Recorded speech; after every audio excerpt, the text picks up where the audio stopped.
So here's another one of those brain messer uppers. I'm asking what you guys, what would you do in this situation? All right. So you're a dad, and you have a wife and a daughter, 13-year-old daughter, and you're living in this neighborhood. And then one day something absolutely horrible happens. Your daughter gets raped, and a couple months pass by, and she's still mentally traumatized. She doesn't talk to anybody. She won't even talk to you. You move neighborhoods. You're still in the same general city, but you move neighborhoods, and you're you don't know who did it. The police can't find evidence of who did it.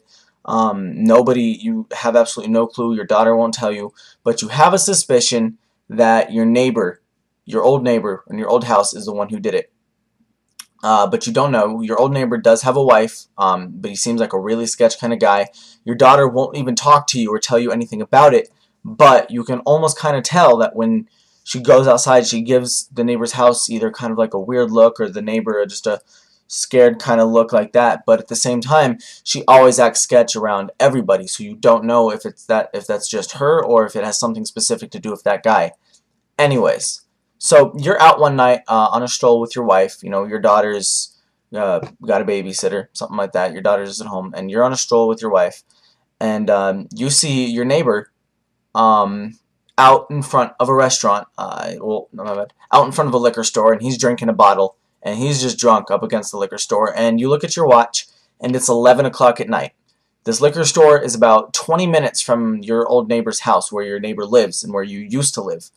And you notice he doesn't have any car or anything, so he must have walked there. He doesn't have anything about that. Anyways, the next day you go home, and you find out that your neighbor, your old neighbor, got arrested for murdering his wife, and that the police and witnesses saw the murder take place at exactly 11 o'clock. But he has no witnesses and no alibi, and he can barely remember the night before. But at 11 o'clock, and all the witnesses, everybody said they saw the murder happen, shadows, screams, everything, but they didn't see who did it. But everybody conglomerate said it was exactly at 11 o'clock. Everyone looked at their watches and their clocks and everything, and it was 11 o'clock when they saw the murder happen. Now, at 11 o'clock, you saw your old neighbor 20 minutes away at a liquor store, drunk. No but he was he was out in the front on the side. There's no security cameras or anything like that. He had a hoodie on, so the camera wouldn't be able to identify him. Just go along with me, play along in the story here, just for the sake of morality, and you guys can get the vote in for what you would do. So you have two options. You can either come forward and save him and tell everybody how you saw him at the liquor store.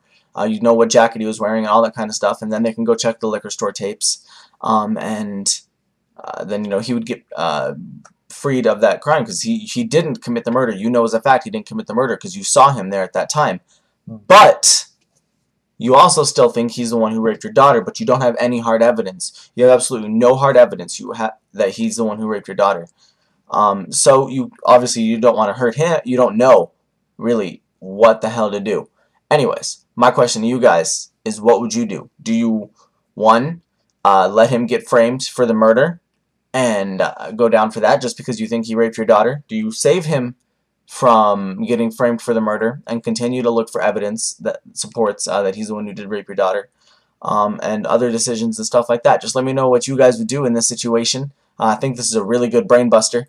And please remember to like the video, so I put up more of these. It always supports. And feel free to go check out. I'll actually put two annotation links up here.